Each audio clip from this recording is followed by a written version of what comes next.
Hey there, Realty Brokers of Arkansas. Glad to be with you today. I want to talk about the exclusive right to sell agreement. Exclusive right to sell agreement. If you're logged into your Form Simplicity, then you can go to Packages. I have something called Packages for you. Now I already have something put up, but you can click a listing presentation. Like a listing agent residential. I'm working on a listing presentation to put into Packages there for you so you can print them out anytime, anywhere you need a listing presentation. But you can go to Listing Agent Residential and go right here, create a transaction from the selected package, and have and then it'll move when you click done, then it'll move it over here to active. I actually have a training folder already set up, so I won't start a new one. So I want to talk about the exclusive right to sell agreement. Exclusive right to sell agreement, 2019 form. So there might be something that changes coming up on 2020. We'll cross that bridge in January. Right to sell, Realty Brokers of Arkansas, with the seller, the sole owners of the property, the sellers, John Franklin and Jane Frankie Doe. And they're selling 123 Main Street in Little Rock. So, just kidding. I mean, this is hypothetical. Full legal description, you can go to arcountydata.com for this info here. That's not something you would put on a contract, of course. And you will put the lot and the block on arcountydata.com. How do you find that? Well, you go to arcountydata.com, arcountydata, real estate records. I'm going to go to Pulaski County, and I'm just going to pick something 123 Main Street and search. Let's see if there's a 123 Main. No, of course not. And let's go to 100 and search. And there's a number of 100 Mains. I think the 100 Main North Little Rock is one that we had seen before. You see these locations here. Crestview Edition. Let's just grab that one right there. That's in Jacksonville, but who cares? What I'm after here is when you're filling out the exclusive right to sell agreement, then, you know, we need the lot and block, section, township, and range, subdivision, the county, and the state, as well as the address. So I'm going to change that to 100 Main Street. And so let's just go over here. 1001 Main Street, Arkansas.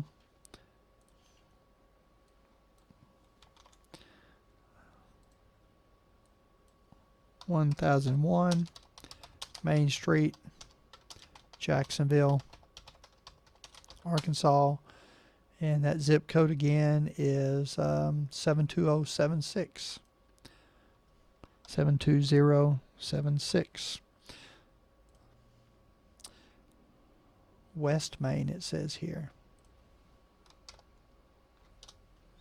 So we go that, and this is just a reminder, and we're going to go find the lot and the block. The lot is what? 1/1. So it is 1/1 is lot and block. We're going to go section, township, and range. Section, it's these three numbers right here. See if it'll copy and paste. It did. Actually did. 33 north, 10 west is the section, township, and range. Correct.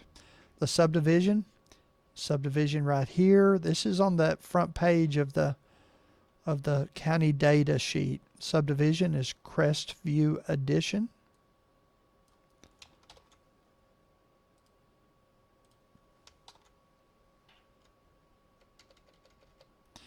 The county is Pulaski.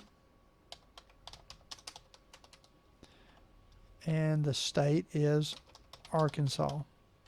So what we have is we have the address, physical address, lot and block, So it's Lot 1, Section, Township, and Range, Subdivision, the Crestview Addition, Pulaski County, State of Arkansas. Now that will nail it down really well as to which house they're trying to sell. Offering price, well, whatever the offering price is, let's say $250,000. Listing period, try to get 6 months if you can. Try to get 6 months. It's hard. What I say is it's hard to sell a home and when the days on market are 90 and 180 days already on other houses, and you're only wanting to give me a 30-day, 60-day listing. Average days on market is way more than that, so it's not something I can really accept because I'm going to put out so much money on marketing. I'm going to do a lot of marketing, and if the average days on market in the area are way more than what the listing I'm getting, I need to at least get a decent time above, in excess of the average days on market. So as we go on, we're on page 2, closing protection. You need to read all this. If you're not familiar, you need to read every word. And I'd say at least once a month, once every 2 months, you need to read every word on these contracts, different contracts that you're using a lot, so that you'll know what's on these contracts. They're very important that you know. You're a professional and you're getting paid to know what's in these contracts, to fill in the blanks. Listing firm's fee, try to get 6%. You can also get 5.9%, 5.8%, 5.75, 6.1, 6 1/4, 7, 7 1/4. There's a lot of numbers in between just a 6 and 7 and 8%. If someone wants you to cut and you feel like you got to go under 6%, don't go, well, 5%. I mean, that's a whole percent you're giving away. They just negotiated you out of a whole percentile. Try 5.9, 5.75. You know, a lot of times if you just give them a little bit and get into the 5s, then they're happy with that. And you don't have to go a whole percentage. You can go 1/4 or 1/10 of a percent. You know, this $200 is one way to cover your transaction fee here at Realty Brokers. On every transaction, there's a transaction fee. And so that right there is a good way of you can charge it back. You know, it'll be 6% plus a $200 professional services. And that will be that, you know, that will save you $200 on your closing cost. Co-brokerage, you know, it's usually a 60-40 split. So on a 6% listing, it'd be 3.6 and 2.4. And expired listings, as we go down a little further, 30 days, you know, 30 days, if it sells 30 days after the listing agreement is expired to someone that you've already dealt with and they come along afterwards, it's going to be a hard and messy court battle to try and collect that commission if they just determine to cheat you. So most brokers are not going to go after that. Cancellation. I always put something here on cancellation, whether it's $100, $200, $250, $500. Depends on the size of the home. But you're going to have to pay out photography. You're going to have to pay out different marketing expenses on homes, on listing a home. So I recommend putting $250, $300, $500, whatever you feel comfortable with, that if they turn around in a week, few days, a week, a month later and say, forget it, I'm going to take my house off the market for whatever reason. And I had someone call me a week later after it had been on the market for a week and said, my children's heights are marked on the backs of all these doors.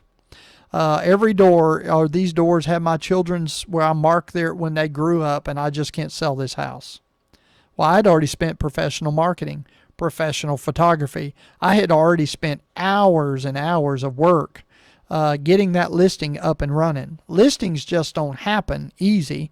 You don't just come throw the paperwork in and it happens. No, it's work and there's a lot of things to do. So I usually try to put $500 down, and at least if they turn around and cancel anytime soon, then at least I have $500 in my pocket. That helps cover gas, money, and time. Buyer agency, listing firm is employed by seller. Selling firm, that's the buyer's agent, is employed by the buyer. And all licenses associated with the selling firm are employed by and responsible to the buyer. Seller authorizes listing firm, that's us, to make payment set forth in paragraph 8. Paragraph 8 is the fee. And something they've moving in 2020 is this this part where it says down here that the seller gives permission to pay the selling firm, the commission fee. So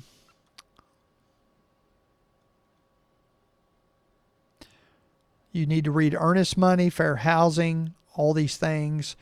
Multi-list service and internet, you're getting paid to market, so why wouldn't you check all these things? You would check all these things because you're a marketing professional. Home warranty, the basic is $540 with a $100 buy trip fee, or $590 with a $75 trip fee at 210 home warranty. So $540 or $590. And everything goes, right? Except the following: crystal chandelier in the front entry, crepe myrtle plant at the northwest corner of the house, or the swing set, or the front swing, or anything. If it's not bolted, nailed, screwed, buried, or otherwise attached in a permanent manner, then it should be selling with the house. Televisions are typically screwed to the walls. You see that a lot, but you better write a television down because it's everybody takes them off the wall. So they're permanently attached televisions. But if you want the television, or at least the television mount that's screwed into the wall, to stay, then you need to list it here that this goes. This is where you'll include and exclude things.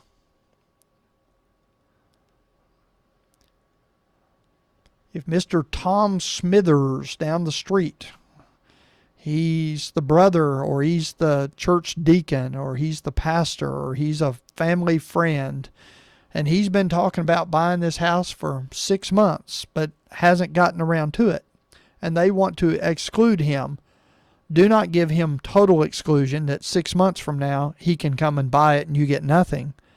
You give him only like a week. There's something called procuring cause. You should know what that is. Procuring cause is when you drive that sign down in the yard and you procure the sale. Procuring the sale. And so only give them 5 days to a week. If Mr. Tom doesn't get on with it within a week, within 5 days or so, then he needs to pay, everybody pays a real estate fee. So you're giving the seller 5 days, for instance, that if Mr. Tom gets on with it, that you're going to walk away with no commission.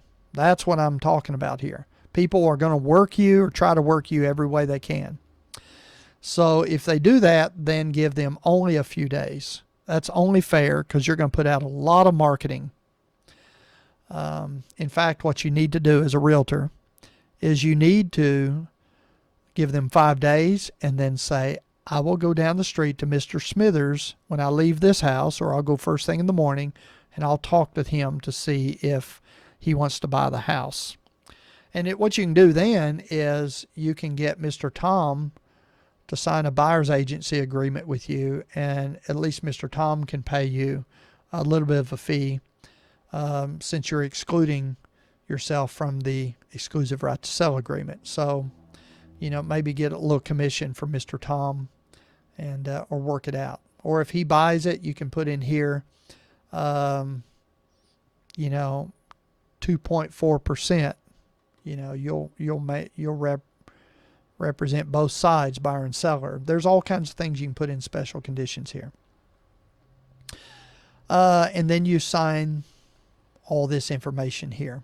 So that's an exclusive right to sell agreement. I think you should read every bit of this, fill it out. You can print it out from your Form Simplicity and practice. And if you want to do e-sign, call me or just put in Mickey Mouse and Minnie Mouse. And if you want to experiment with e-signature, send it to a realtor friend, someone else in the company, or send it to your broker. I do not mind looking at your training.